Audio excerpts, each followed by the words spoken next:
Two men coincidentally went through completely separate but very similar experiences, which led each one to be in a particular place at a particular time, and led to the assassination of a US president. I'll tell you how this remarkable coincidence in history unfolded, and be sure to watch until the end of the video. It all comes together at the end. You're on the Wiki Van.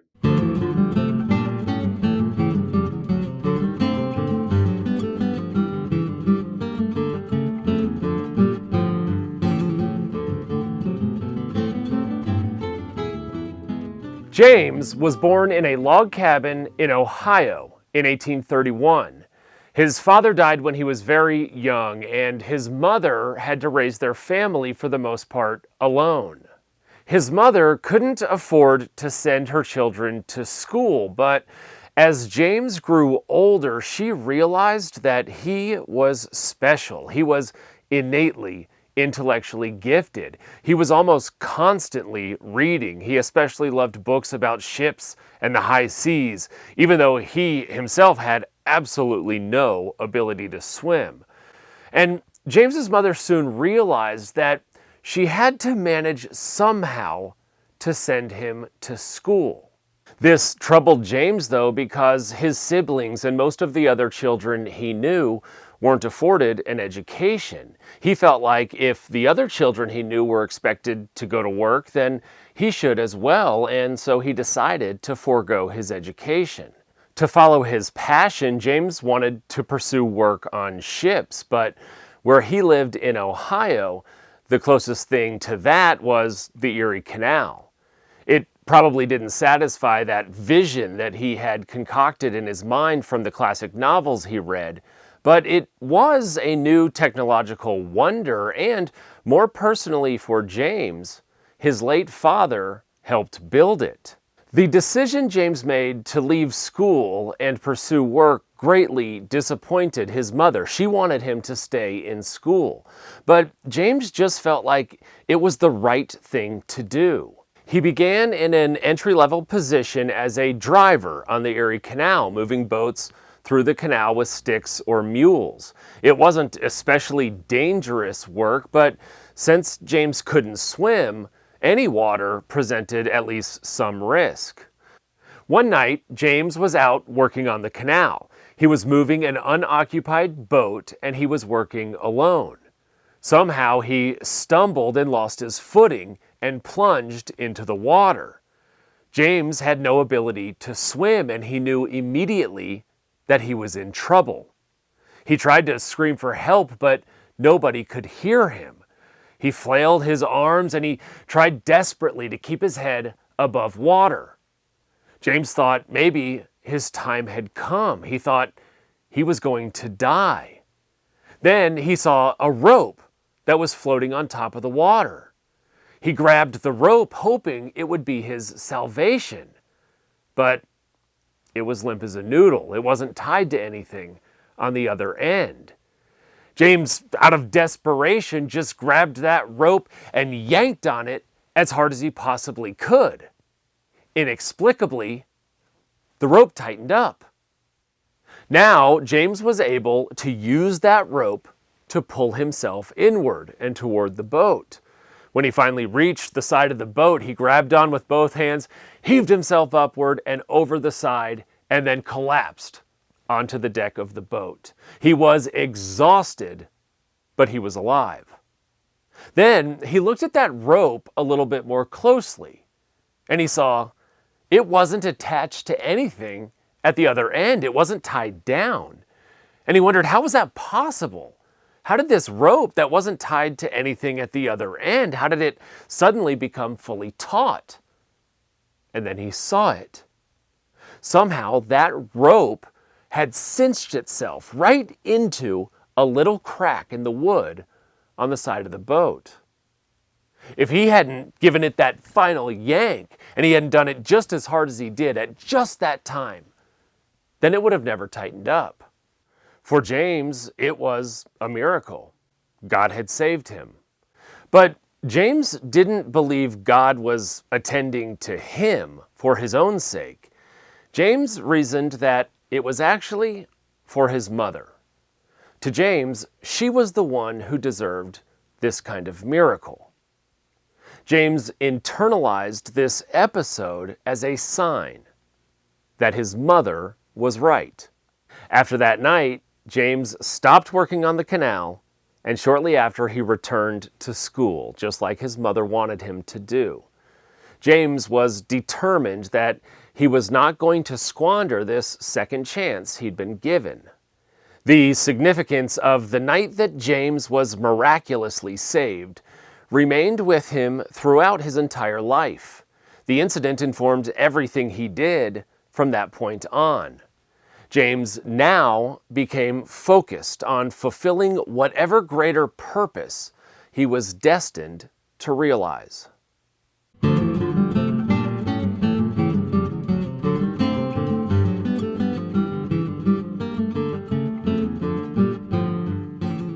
Charles was born 10 years after James in Illinois. For Charles, it was his mother who died very young, and he was raised by his father and older sisters. Charles wasn't poor like James, but he also didn't come from a very wealthy family. He was intelligent, but he never did well in school. And as a young man, Charles lacked definitive direction. In his early 20s, he lived with a utopian community for 5 years, but he never really fit in well there. He also once tried to start his own newspaper. He sold insurance for a while. He became a lawyer. He tried being a Christian minister. In every single one of these, Charles ultimately failed. Charles got married in 1869. That too failed. It ended in divorce after only 5 years. But Charles was tenaciously confident. To him, success was still always imminent. He always believed that his next endeavor was going to be his ultimate triumph. But as it was, mired in failure, Charles never had any money. He developed a habit of living in hotels and eating at restaurants and simply walking away whenever a bill was presented. He pestered his family for money all the time, and anybody he met who was friendly to him was eventually asked for a loan. He always promised to pay them back, but invariably, he never did. Charles developed a sort of transient lifestyle. It seemed that when one city had had enough of him, he would just move to another city. In June of 1880, Charles was in Boston. And it was there where he read an article about the Republican Party's national convention that year, where, upsetting powerful political machines, the party nominated an unexpected candidate. Charles was intrigued. It sounded like a sort of revolution, like a political movement that he wanted to join. He became convinced also that this was where his talents would finally be appreciated, in the sphere of politics. 3 days later, Charles was on a ship headed to the Republican Party's headquarters in New York City. He ferried on the SS Stonington, which entered Long Island Sound the night of June 11th, 1880 at about 11:30. The weather that night was terrible. It was chilly and a dense fog covered the entire sound. Gusting winds created fiercely choppy water. Conditions certainly weren't ideal, but it was also nothing the ship's crew hadn't experienced before. Most of the few hundred passengers on the ship were in their cabins. Likely many of them were sleeping. But Charles was on the open-air top deck of the ship as it entered the Sound, although he probably couldn't really see or hear much of anything at all. The choppy water was loud, and the ship itself was even louder. The steam engine rumbled and the paddle wheel churned through the water, and on that foggy night, its foghorn was blaring almost constantly. The captain of the Stonington thought that they were the only ship in the Sound that night. because they didn't hear any other ships blaring a foghorn. But then they all heard a resounding crash so loud that there was no doubt it bespoke disaster. The Stonington broadsided another ship. It was the SS Narragansett. It also carried hundreds of passengers. The Stonington was pretty badly damaged, but the Narragansett was much worse. Its hull was left with a gaping hole. Some passengers from their cabins, even from their beds, were immediately cast into the water. People scrambled on both ships as they tried to determine what had even happened. The lights on both ships went dark, inducing even more confusion and terror. Passengers desperately searched for safety, but they often didn't even know which way to go. Just as they were gaining some sense of their predicament, then there was a second deafening blast. The Narragansett's boiler exploded. The ship's wooden deck was treated with tar and oil. Yes, that prevented rot, but it was also highly flammable. Within minutes, the whole ship was engulfed in flames. Passengers had to choose between fire and water. Parents threw their children overboard to spare them from the flames. One man, trapped and having a revolver in his pocket, turned it on himself. The fire quickly, completely consumed the Narragansett, and it sank into the Sound. The Stonington remained afloat and rescued as many people as possible, and any ship nearby came to help as well. The chaos and dense fog, though, made the search very difficult. Rescuers, unable to see, mainly responded to pleading cries for help, which dwindled as time passed, until the water stifled them all. The lucky were rescued, although even some of them were badly burned. Those who perished were mostly never found. One body washed ashore over 2 weeks later. The tragedy would affect the city and passenger shipping for the foreseeable future, and it was a source of sorrow for hundreds of families. Charles, however, survived without even the slightest scratch. One of the first rescue ships picked him up and carried him to shore. Charles didn't believe that he prevailed unscathed by good luck, though. He construed it as a sign from God. For Charles, it confirmed not just that his decision to travel to New York and pursue a career in politics meant success was imminent, but also that it was now God's will. Charles believed that God now wanted him on this path, and as such, Charles felt compelled to follow it. The significance of the night that Charles was miraculously saved remained with him throughout his entire life. The incident informed everything he did from that point on. Charles now became focused on fulfilling whatever greater purpose he was destined to realize.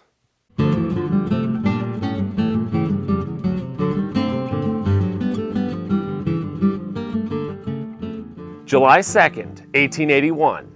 It was 34 years after James nearly died on the Erie Canal, and 1 year after Charles survived the crash of the Stonington. On July 2nd, 1881, both men were in Washington, D.C.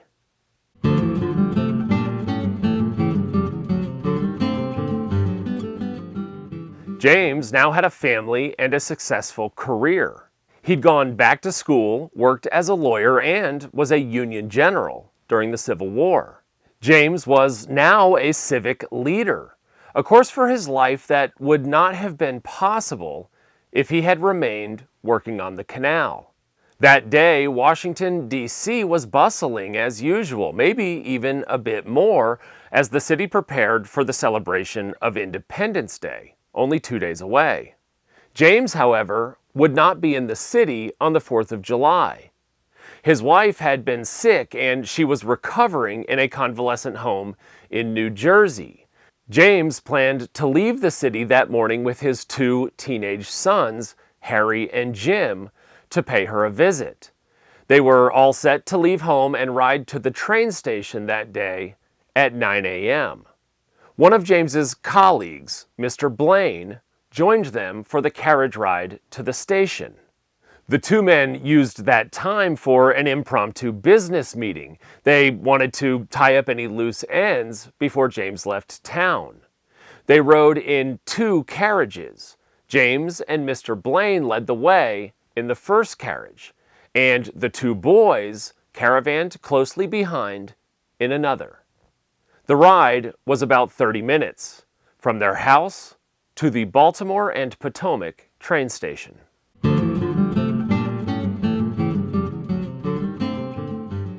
Charles was still motivated to find work amongst the esteemed politicians in Washington, D.C., which, of course, is what he believed God wanted him to do as well, and he was there on a mission to make that happen.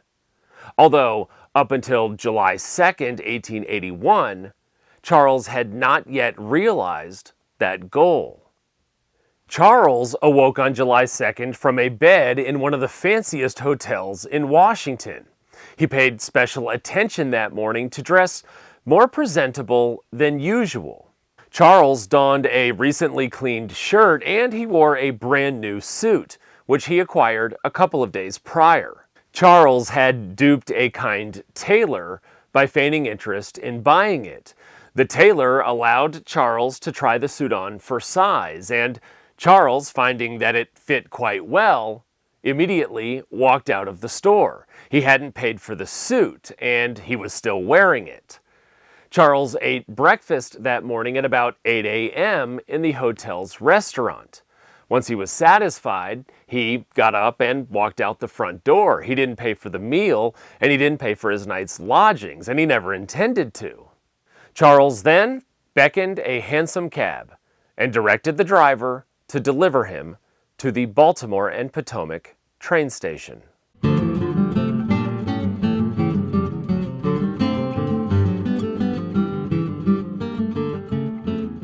On July 2nd, the newspaper printed a story about the trip that James was taking.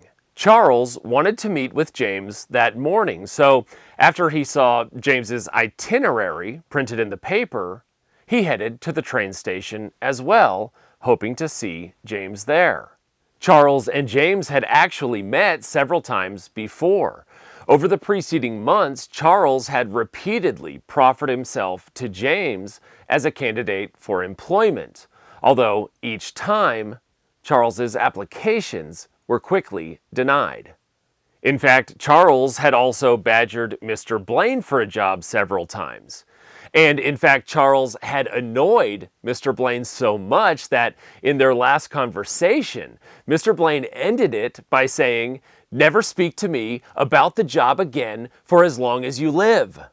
And although Charles became frustrated, he still remained fiercely determined to secure some position. Really, he wanted any position, which he thought was his destiny and also a fulfillment of God's will.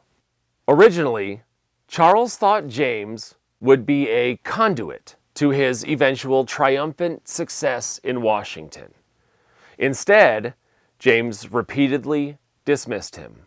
So on July 2nd, 1881, still with that job on his mind, Charles went to the train station. Charles was ready to do whatever it took to make that job happen.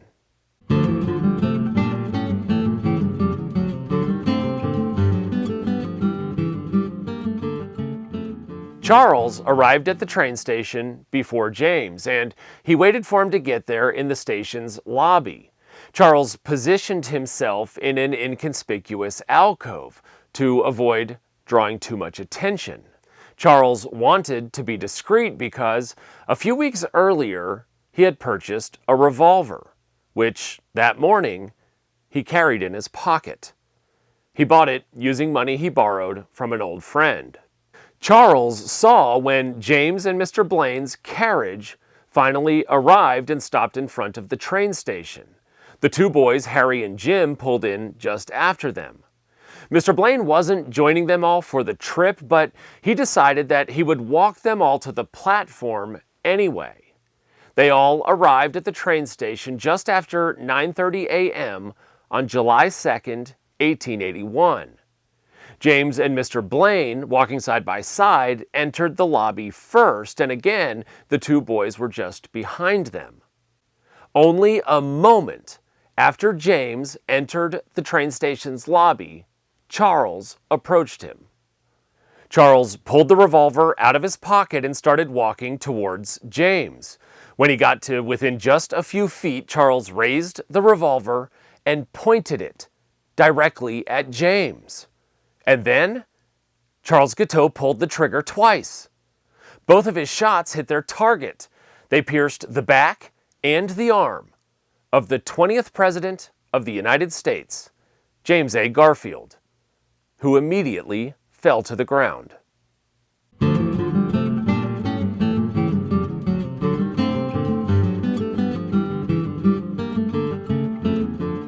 His Secretary of State, James G. Blaine, caught President Garfield as he fell. The president's two sons, Harry and Jim, were just behind him, and tragically, the boys witnessed the whole thing. Garfield's Secretary of War, a position now called Secretary of Defense, Robert Todd Lincoln, was also at the train station that morning to see the president off. For Secretary Robert Todd Lincoln, the scene was familiar. He saw his father similarly shot just 16 years earlier. Although, while Abraham Lincoln died the next day, Garfield survived afterward for nearly 10 weeks. In fact, for a period of time, it was thought that Garfield would survive completely. But sadly, Garfield's doctor was stubborn and failed to appreciate the growing evidence at the time for germ theory and the value of antiseptics. Garfield's doctor, in fact, even probed his open wounds with his bare, ungloved finger. Garfield's chances for survival would actually have been better if his doctor had simply done nothing at all. On September 19th, 1881, James Garfield succumbed to infection, only 6 months into his presidency. Assassinating the president was seemingly the only thing Charles Guiteau accomplished successfully in his life. Guiteau's reasoning was complex. He was a disgruntled office seeker, but his clouded mind had concocted a narrative far beyond simple revenge for not getting a job. Guiteau, in fact, found Garfield's death unfortunate, but necessary. In a letter Guiteau penned to General William Sherman, the first sentence read, "I have just shot the president. I shot him several times as I wished him to go as easily as possible. His death was a political necessity." In his own mind, Guiteau was on a mission from God, and the mission required the president's cooperation. When President Garfield proved unwilling to provide the position Guiteau wanted, then Guiteau reasoned there needed to be a new president. Guiteau's expectation was that following Garfield's death, Vice President Chester Arthur would assume the presidency, and President Arthur would reward Charles Guiteau for delivering the office of the presidency to him. Guiteau considered an appropriate reward would likely be giving him a job. In particular, Guiteau had ambassador to France in mind. Guiteau also expected that General Sherman would bring his troops to break him out of prison and protect him from further incarceration. Ironically, it was actually being in prison that protected Charles Guiteau from the angry mobs who all wanted to hang him immediately in the streets. Within the following year, Charles Guiteau was tried and convicted. He was executed by hanging on June 30th, 1882.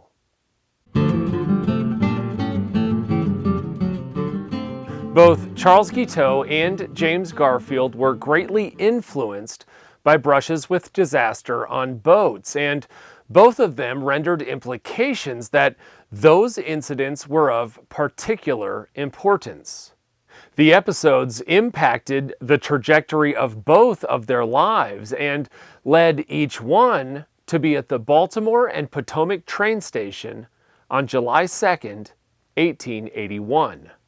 If Charles Guiteau wasn't convinced that emerging from the SS Stonington unscathed was a sign from above, he might very well have considered being ignored by Garfield as just another failure in his life. And if James Garfield didn't interpret that rope finding that wooden crack on the Erie Canal to be a heaven-sent message, then he very well might not have returned to school and instead remained at home and continued working on the canal. Charles Guiteau cost James Garfield his life and most of his presidency, and quite possibly a more lasting legacy. Sadly, Garfield's death was unnecessary for multiple reasons. His assassin's reasoning was deluded, and his doctor was grievously obstinate. James Garfield and his assassination have unfortunately failed to resonate with history like Lincoln or Kennedy. But James Garfield was a giant of his time, and he might have had more in common with the modern image of Abraham Lincoln than Lincoln himself. On July 4th, 1881, there was no celebration for Independence Day in America. It was 2 days after President Garfield was shot, and instead the entire country remained quiet, united in hopeful prayer for their president and their distressed country. While it might seem that Garfield's eventual death left their prayers unanswered, it's possible that Garfield in his life and in his death was exactly what the whole country needed. James Garfield's death provided something for his country that no living person was able to provide. In 1881, the United States still wasn't fully healed from the Civil War, but the tragedy of his death brought the nation together in sorrow and in anger, as only great tragedy seems capable of doing. The pain Americans felt supplanted whatever pain still resonated from the Civil War and prepared the country to advance, united as it did, into the 20th century. On the day Garfield died, one minister appropriately stated, "This morning all Americans can and will thank God that there is no North, no South, no East, no West, and that the United States was bound together in one common sorrow, binding in its vastness. We are one."